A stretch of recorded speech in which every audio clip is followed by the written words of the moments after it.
It was the 29th, Saturday, so we skipped Friday, and that's the day of the party. Can you look at the relationships? Because I'm curious if it went back up with Hana. No. Didn't it? I thought it was like way lower than that yesterday. No. We definitely... Though, we're not in the negative with Marianne. I thought we were. So I wasn't paying too heavy of an attention. What's Hannah show for Zach?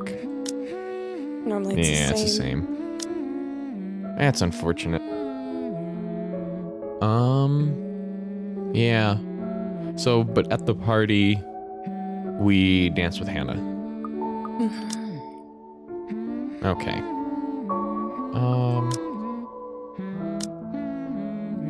Yeah, journal. 27th, yeah, we showed the photo. Nothing new on the 28th, okay. Yeah.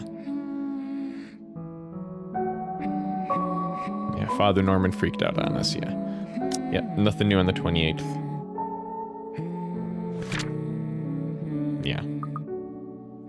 Okay. The melody carries into the hall long before I cross the threshold. Solemn but gentle and soothing, a reminder of what home is.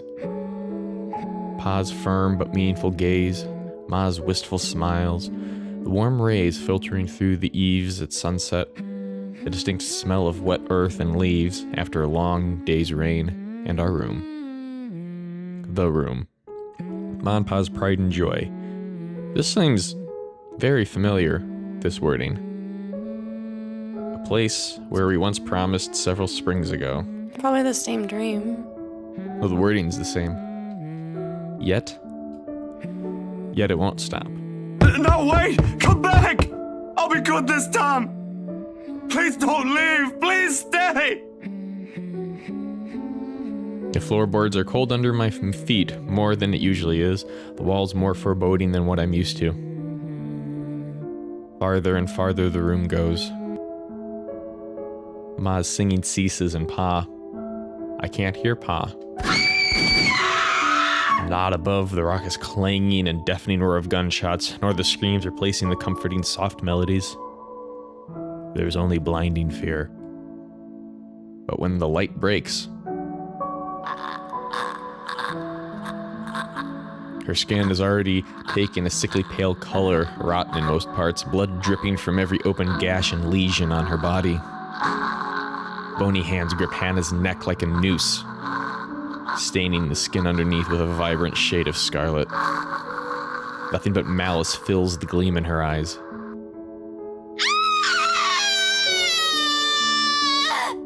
Wow. A scream ripples through the air. My whole body feels distant. Every limb heavy with lead, all unable to move at will. Not even so I can wipe the beads of sweat forming at my temple. The rasping of my breath easily fills the room in the wee hours while I force it back into a steady rhythm. There's a tightness in my chest I can't shake off, my heart pounding against it as if it's about to burst out. Something cold has settled in my legs. Not the usual chill that comes and goes with a passing breeze from the window, but one strong enough to sting, shackle, and leave a frigid sensation creeping up my skin. With every struggle I make, the pressure winds firmly around my legs. She's sitting on her feet. Tighter. And tighter. Yeah, she's definitely sitting on our feet, and tighter. All until it becomes too much. My heart stops. Another draft sweeps into the room and brings with it the iron tang of blood. Thick. Suffocating. Filling my nose with a foul, sickening smell as I shift my gaze downwards and it slowly comes into view. Well, not sitting, but yes, mouth stretched in a hideous smile and eyes brimming with nothing but madness. The stench of gore taints the air around me and I can't look away. That's a sight to wake up to. From it, her, the terror and death that her uncanny twisted features alone scream. I try to open my mouth to shout, to ask for help, but my voice has left my body altogether.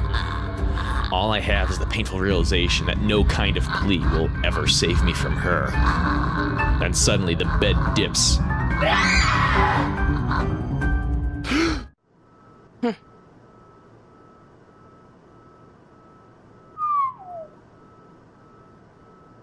The brutal plunge back into myself jerks me awake. There is no ear-splitting scream, no wild thrashing of limbs.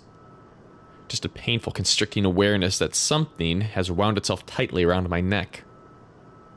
I waste no second pulling it, a blanket away, but allow myself a few minutes to steady my breathing before getting off the bed. Inhale. Hold. Exhale. Step 1. 1 step. Step 2. 2 steps. 3. What? I'm doing this on purpose, clearly, but the dreams have gotten worse. Ever since 2 days ago. What was 2 days ago? The photo shoot. No. 27th. That was 3 days ago. 2 days ago was us walking on the street. Yes. Ever since 2 days ago, no longer are they the small, cursory flashes that I'm used to, but vivid ones that linger.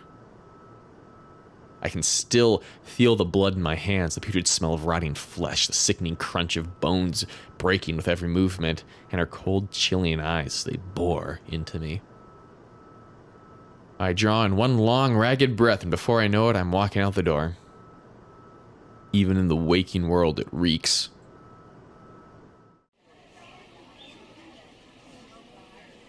A bench on the park is far from the most private place for thoughts in Luxembourg, considering its location at the heart of a bustling city. But in the early hours of the morning, it provides enough peace and quiet for any poor problematic soul who happens to wander here. The city is just waking up, a little later than usual, because it's Saturday. But knowing what day it is, Saturday, one can't fault it for being a little tardy just this once. Yet neither the pleasant morning chill nor the soft twittering of birds does anything to banish the images. Every single one has rooted itself in my head, its claws digging deep in what is no longer a safe place to hide in. London Bridge is falling down, falling down. It used to be falling easy, down. London finding some Bridge is pretense of falling peace down. under the guise of sheer My optimism, lady.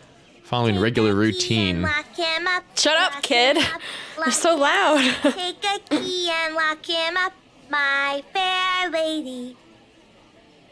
London Oh. Bridge is falling down, falling down, falling Now? down.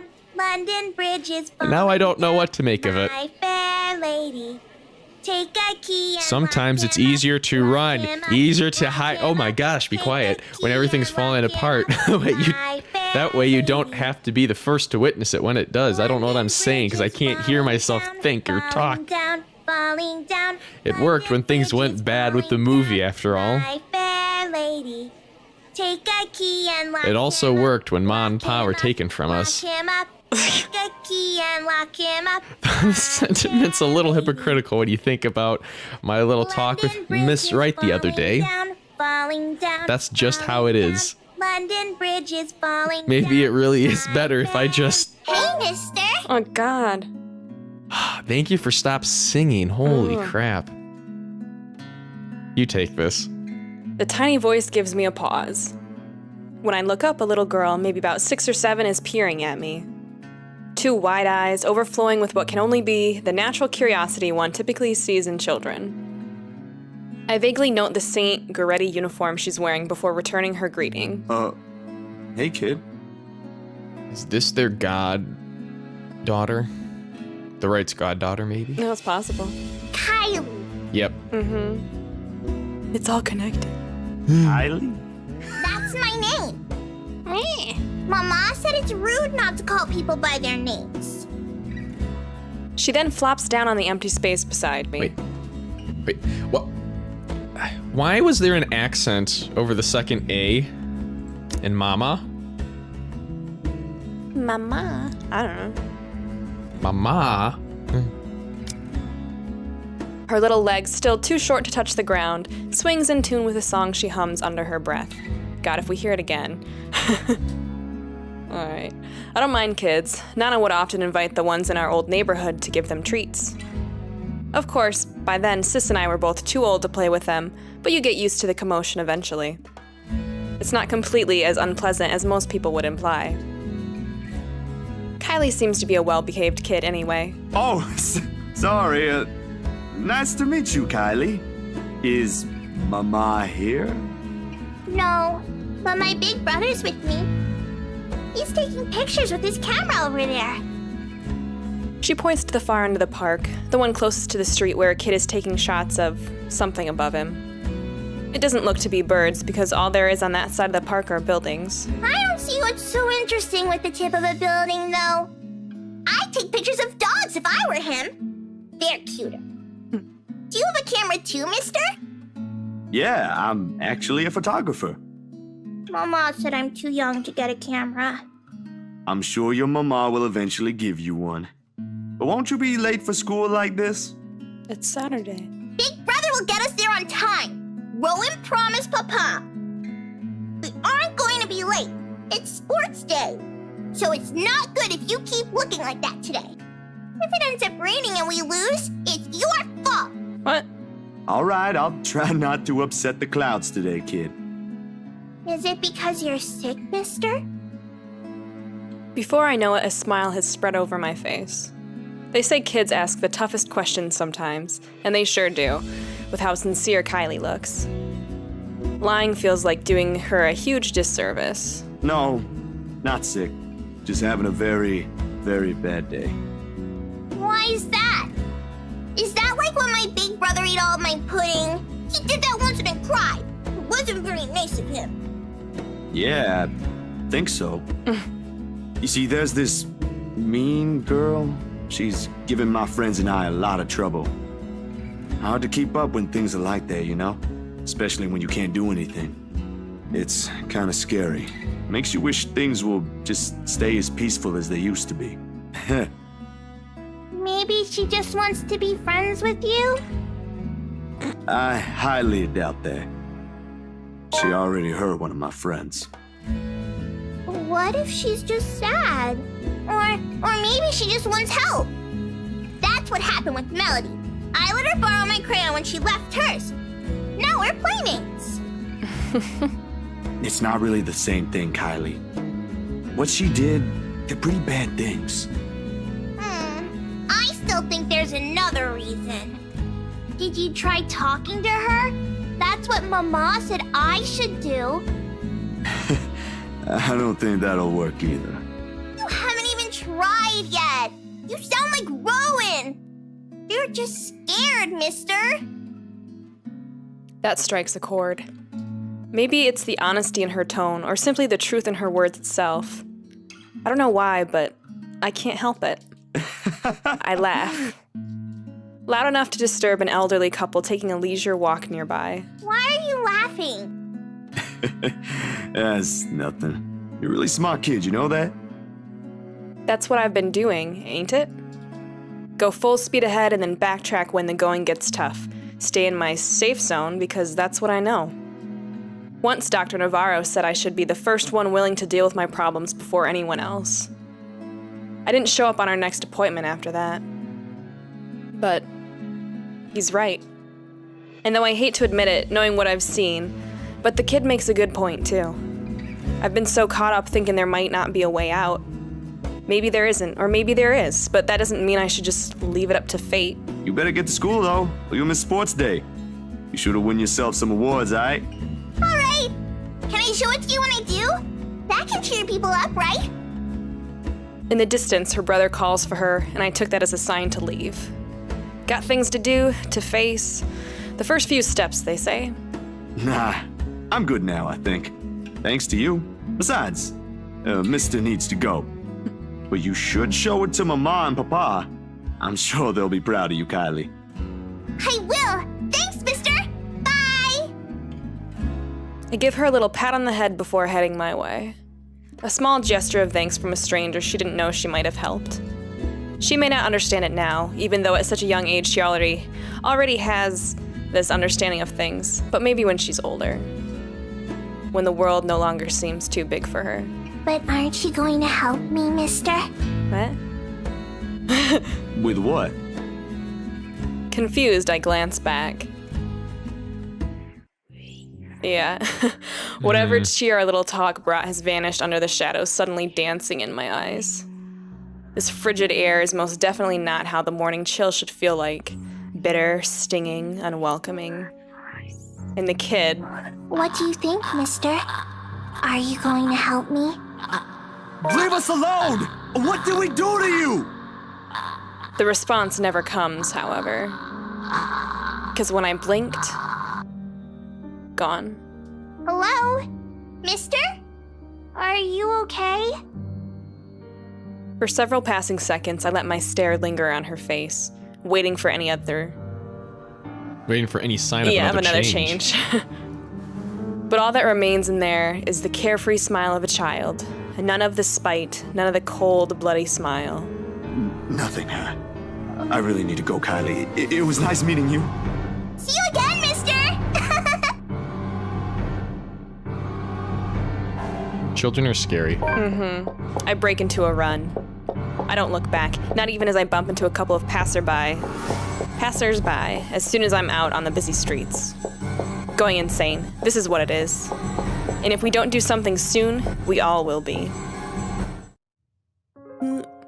The tremors follow me even as I get home. I had hoped a little stroll around the block for a few hours would help. Instead, I'm assaulted with more images of her smile, the loathing in her eyes, the stench of gore, the horrid crunch that comes with every movement she makes. Even old memories have been sullied by her, and Ma's song no longer sounds as sweet as it is meant to be. In the end, all I got is a sinking feeling I will never be rid of her image, and another ridiculous idea that may or may not even work. The sun is already hanging low on the horizon when I make it back. And for the first time, coming home feels more like a chore, only I didn't arrive to an empty room. Because as soon as I open the door, I'm greeted by none other than... Sup, Z-Man? Yeah. I told you we should have called him before going here. It's fine. Oh. And Isabella. It is Ashton I see first, sitting comfortably on my couch, munching on a bag of chips with both feet propped atop the coffee table. Whatever proverbial stone has made a home at the pit of my stomach automatically flies right out the window at the sight of him. But before any exasperation can set in, my attention is taken by the other occupant in the room. Isabella perches on the only other chair in the room, attempting to make herself smaller, it seems, from how closely she's hugging her arms against her. Nevertheless, she gives me a small smile when she notices my stare. Yet somehow they aren't any warmth in it. There ain't. Oh, thanks. So I was like, what? Yet somehow there ain't any warmth in it like it's supposed to have. Hey, Zach. Sorry we just barged in here. Ash was... Relax. Z-Man gave me a copy of the key himself. Only after you broke the 13th one? I can't keep replacing them every time you think it'd be a good idea to break into my apartment. And stop calling me Z-Man! I didn't break anything this time. Ash, just because I gave you a key doesn't mean you can just stroll in here whenever you want to. And, hey, is that my... Ash smirks at me, because, of course, he has the gall to smirk knowing what he did. He pops in what's very likely the last piece of chips into his mouth and folds the wrapper neatly on the table before throwing it in the nearby trash. From her chair, Isabella shoots me an apologetic smile as soon as the foil hits the waste bin with a dull thunk. Common sense dictates that I should be angry. But after everything, having something normal play out in front of me, no matter how childish their antics can get, I can't bring myself to muster even a tidbit of it. Behind me, the television starts blaring the music for the end credits of a movie. They have likely been waiting a while if Ash has gotten impatient enough to rummage through my cupboards and watch something. Of course he eats all of it. You know, I was saving that for the weekend. It is the weekend. Did you at least share some with Bella? Don't worry about it. I'm good, Zach. Really? It's free food, you know? What was that you usually say? You don't say no to free food? What happened? No, I'm just not hungry. Ash only shrugs at the question in my eyes. Ghosts happened. I can't be the only one who finds this vibe she's giving off to be odd. And the guy has no doubt already caught wind of it. Aye. But if you want something, just say so. I've got a fully restocked pantry right here at your disposal. Still not a 5-star level thing, but for an empty stomach, it'd do. Just say the word. Thanks, Zach. Maybe next time. Food is not really what we came here for. Ash, he's the one who... She casts a brief glance at Ash, and in an instant he sits up. Every trace of amusement is gone from his face as he clasps his hands in front of him and leans forward. A minuscule gesture meant to ease, yet the grim expression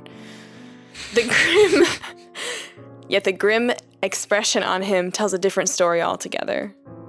All right, you two, what's this about? I don't like those looks. A short but tense pause follows. They're both stalling.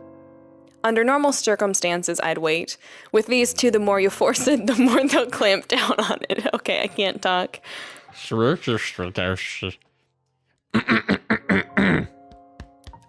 But as a handful of seconds continue to slip by, the unsettling feeling in me also grows with it. Soon, it turns into impatience. Before I can demand a response, though, one of them finally speaks up. It is Isabella who breaks first. We just thought we should check on you. After what happened to Rose, Please don't tell me something happened again. No, nothing. None so far. And we're keeping it that way as much as possible. Ash, it's not that easy. This isn't some... We don't know that. Let me... Bitter frustration in his tone is impossible to miss, but he catches it as soon as Isabella draws back. He allows himself a moment to breathe before dropping it for one less harsh, more tempered, gentler. Let me look at this first, okay? I agreed to help, but you've got to let me handle things from now on. I already told you everything. There must be something we're not seeing in this just yet. We'll sort this out, but no more silly ideas and running around on your own. You're making people worry more than necessary. Becca, especially. So everything's fine? Depends on who you're asking. How are things with you? Anything odd? Yes? Good, I guess. Come on. What? No, they're not. Admittedly, how things went down at the housewarming party last night threw me off a bit. As well as other things? I'm not asking about that. Remember the letter thing Isabella's been yapping on about? I'm asking about that kind of odd. I look at him. Gaped, more like. His serious expression doesn't waver despite the perplexed look I shot him. There's a brief second I let pass as I wait for the heavens to fall somewhere. It doesn't come. The sky is still bathed in vibrant reddish hues as it waits for the night to arrive. Luxburn is still the same busy city, and everything in my room still appears as it did a second ago, including the unnerving tick of my wall clock, which is broken and stuck at midnight and noon. But if Ashton, calm, cool, collected, always logical Ashton, takes interest in this, something or someone must have fucked shit up somewhere. Well, the dreams, they're a lot worse than usual. There's a woman now, ever since we saw that letter. I don't know if it's the same one Isabella talked about. Maybe it is, maybe it ain't. I really don't want to go back to sleep sometimes. Last night was the worst. Anyway, why are you asking about this? Rose's death isn't just a coincidence, Zach. It may have something to do with... I may have... Wait, stop right there for a sec, Bella. I thought you ain't buying this stuff, Ash. Just the other day, you said the exact same thing. I still don't, but even Rebecca, out of all people, claims there's something. Whatever this is, someone has got to look into it. Everything about this screams shady. Are you sure you even have the time? Ain't you busy with your current case? I got taken off that one. Oh? You didn't say you were taken off your case. I just got the news this morning. Apparently, the higher-ups think I'm doing a horrendous job at it. So let's take you off the case you're doing a terrible job at and put you on something else to do a terrible job on that one? Okay.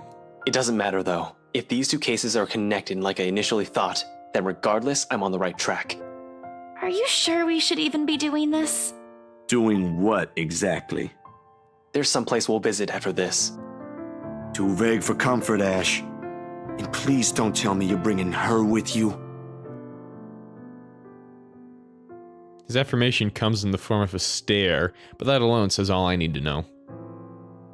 What I pointed out gives him a pause, though, and his voice is thick with hesitation when he addresses Isabella.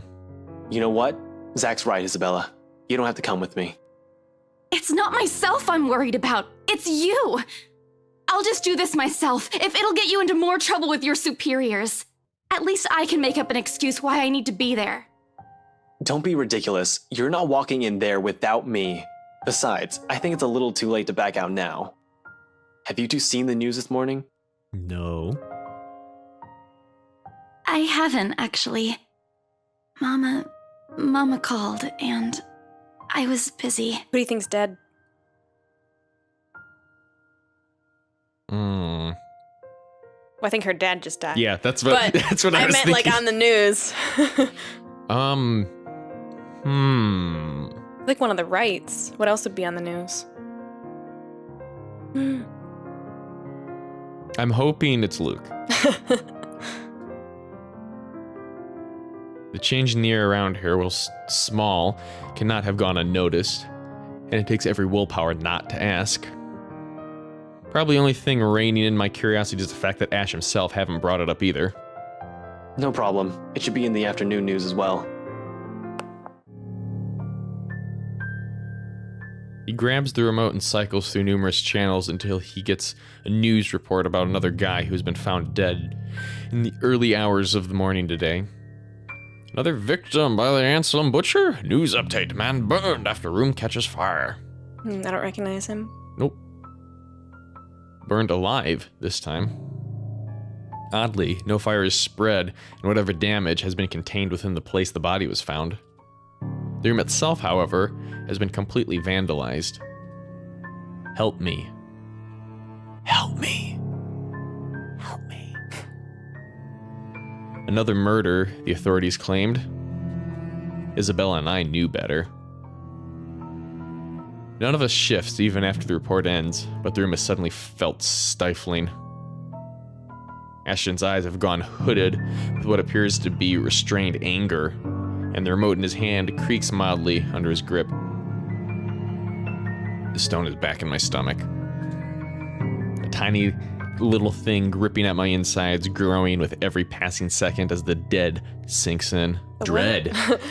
the dead dread.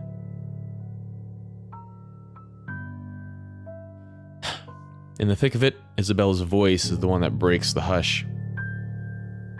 A small, weak thing on its own that wavers unevenly between words, but every syllable heavy with meaning. This is because of that thing, isn't it?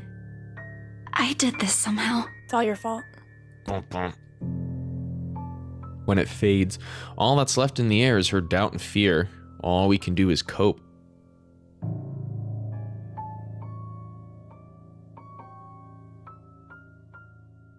He was talking earlier about figuring out what was wrong and fixing it. Who's he? You mean Ash or No, Zach? Zach.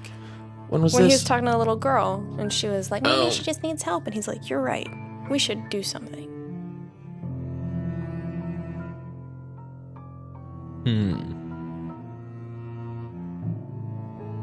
So you think we can still fix this?